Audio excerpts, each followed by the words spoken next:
ఓం సాయిరామ్. సమర్థ సద్గురు సాయినాథ్ మహారాజ్ కి జై. ముందుగా మన సాయి కుటుంబ సభ్యులందరికీ నమస్కారం అండి. అందరూ కూడా సుఖంగా, సంతోషంగా, ఆరోగ్యంగా బాగుండాలని మనస్ఫూర్తిగా కోరుకుంటూ ఈ రోజు వీడియో మొదలు పెడుతున్నాను. ఇక ఈ రోజు వీడియోలో బాబా గారు ఏం చెప్పబోతున్నారు అంటే, తల్లి, ఈ అమావాస్య నీకు గుర్తుండిపోయేలా ఒక బహుమతి ఇస్తుంది. ఆ శుభవార్త కోసం ఎదురు చూడు అని బాబాగారు అంటున్నారండి. రేపే అమావాస్య కాబట్టి బాబాగారు ఈరోజు చక్కటి సందేశాన్ని మనకు అందించబోతున్నారు.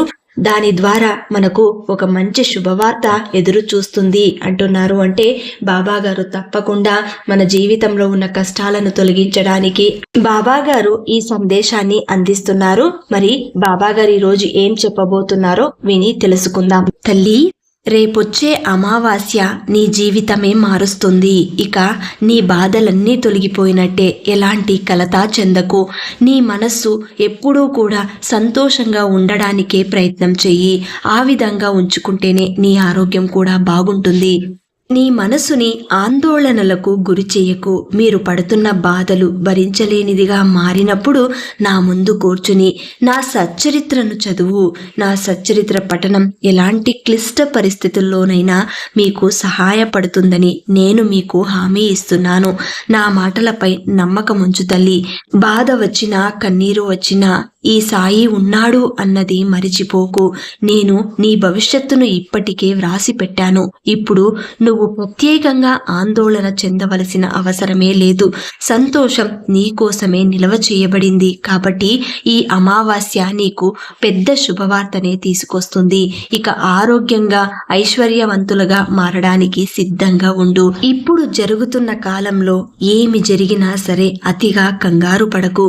జరగవలసిన సమయానికి అన్నీ జరుగుతాయి. ఏది ఆగమన్నా ఆగదు. నిరంతరం నీ ఇష్ట దైవాన్ని స్మరిస్తూ ఉండు.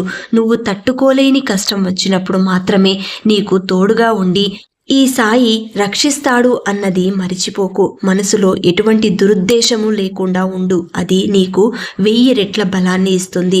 నువ్వు ఏది కోరుకున్నా నేను నీకు తక్షణమే ఆ పని జరిగేలా చేస్తాను.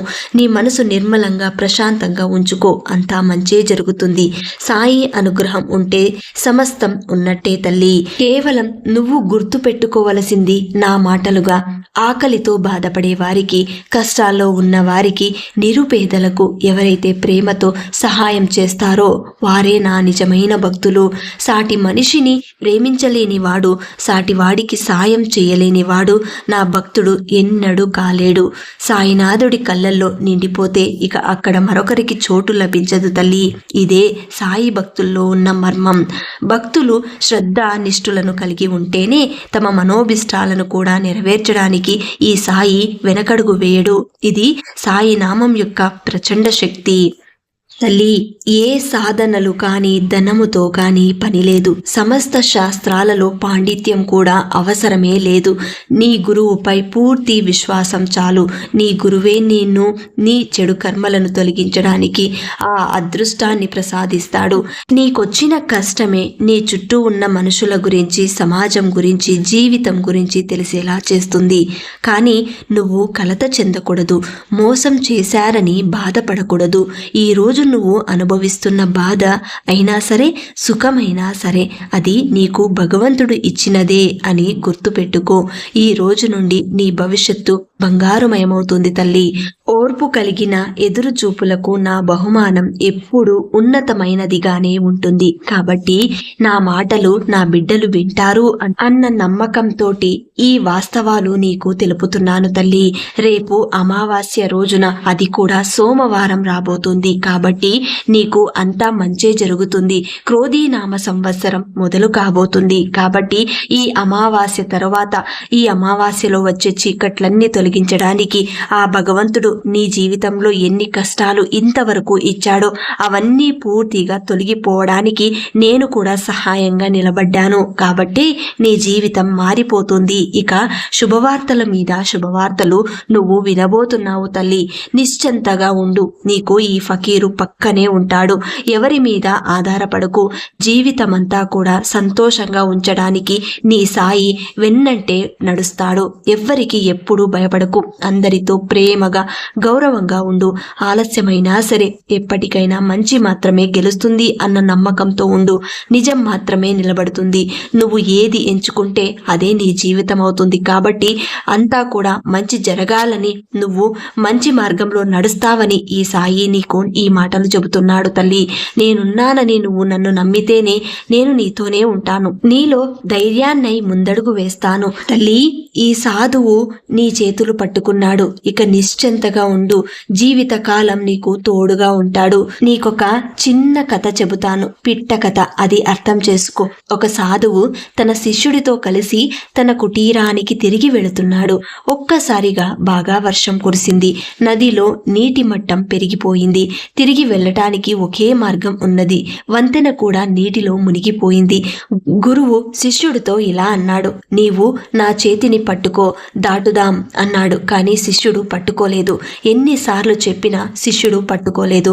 అప్పుడు గురువే శిష్యుని చేయి పట్టుకుని లాగుతూ అవతలికి తీసుకెళ్లాడు. అప్పుడు గురువు నా చేతిని పట్టుకోమని ఎన్నిసార్లు చెప్పినా ఎందుకు పట్టుకోలేదని అడిగాడు. అప్పుడు శిష్యుడు ఇలా అంటాడు, ఓ గురుదేవా, నేను శక్తిహీనుడిని, దుర్బలుడిని. నాపై నాకు విశ్వాసమే లేదు. ఒకవేళ నేను మీ చేతిని పట్టుకుంటే వదిలేసేవాడిని. కానీ నాకు మీపై పూర్తి విశ్వాసం ఉంది. మీరు పట్టుకుంటే ఎప్పుడూ వదిలిపెట్టరు. అందువల్లే నేను మీ చేతిని పట్టుకోలేదు అన్నాడు. అప్పుడు సద్గురువు ఒక్కసారి చేతిని పట్టుకుంటే గమ్యాన్ని చేరిన తర్వాతే వదిలిపెడతాడు అని ఆ గురువు చెప్పి అతనిని కౌగిలించుకున్నాడు. దీన్ని బట్టి మనకు అర్థమైంది ఏంటంటే, మనం ఒకవేళ తప్పుదోవలో నడిచినా కూడా భగవంతుడు మాత్రం మనల్ని వదిలిపెట్టడు. ఎందుకంటే మనం చేసే తప్పుల నుండి బయట పడివేయడానికి మన చుట్టూ ఉంటాడు.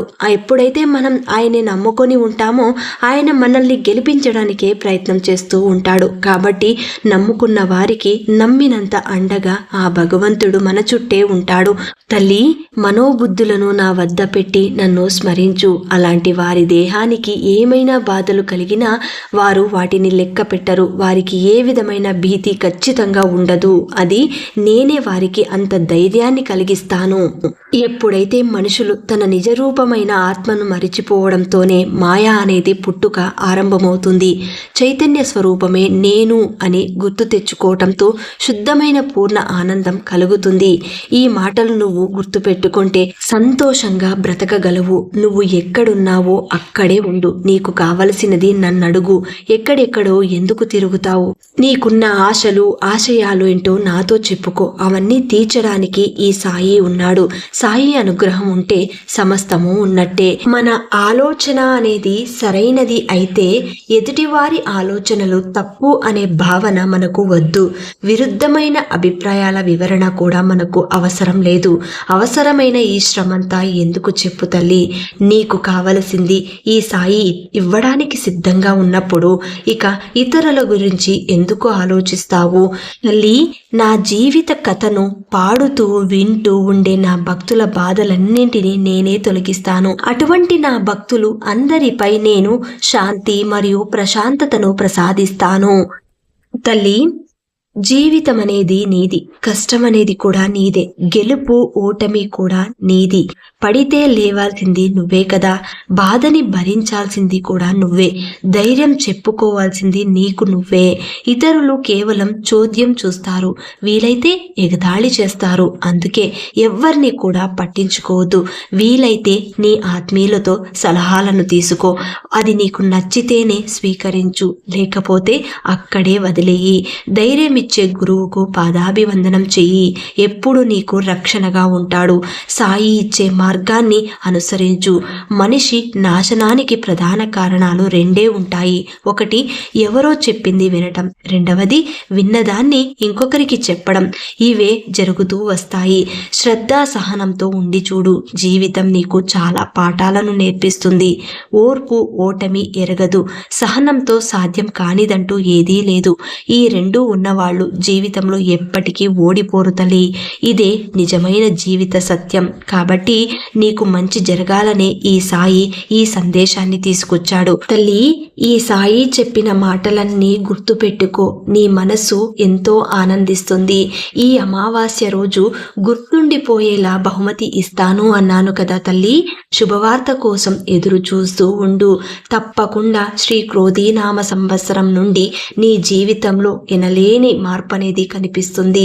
ఇంతవరకు అనుభవించిన కష్టాలన్నీ దూరమైపోయి జీవితకాలం సంతోషంగా ఉండడానికి నీకు తోడుగా ఈ సాయి ఉంటాడు అని వాగ్దానం ఇస్తున్నాను తల్లి. నేను మీ జీవితంలో ఉన్నప్పుడు ఇంకేం కావాలి? మీ అవసరాల గురించి పెద్దగా ఆలోచించకు. అది సరైన సమయానికి మీకు దగ్గర చేర్చే బాధ్యత నేను తీసుకున్నాను. ఎప్పుడు ఏ సమయానికి ఏమి ఇవ్వాలో ఆ భగవంతుడు కూడా నిర్ణయించబడ్డాడు. నా మీద నమ్మకం ఉంచి నేను మీకోసం ఏం చేస్తానో చూడు. నేను మీకోసమే ఇక్కడ కూర్చున్నాను. నా బిడ్డ ఎప్పుడూ కూడా ఆ చింతలన్నీ మరిచి నా ధ్యానంలోనే ఉంటుంది అని అనుకుంటున్నాను తల్లి అని బాబాగారు ఈరోజు చాలా అద్భుతమైనటువంటి సందేశాన్ని మనకు అందించారండి. మరి ఈ రోజు బాబాగారు అందించిన ఈ సందేశం మీకు నచ్చినట్లయితే అందరికీ అందేలాగా షేర్ చేయండి, లైక్ చేయండి. అలాగే శ్రద్ధ సబూరి అని కమెంట్ చేయండి. మళ్ళీ ఇంకొక వీడియోలో కలుసుకుందాం. అంతవరకు సెలవు. సర్వే జన సుఖినో భవంతు. సర్వం శ్రీ సాయినాథార్పణమస్తు.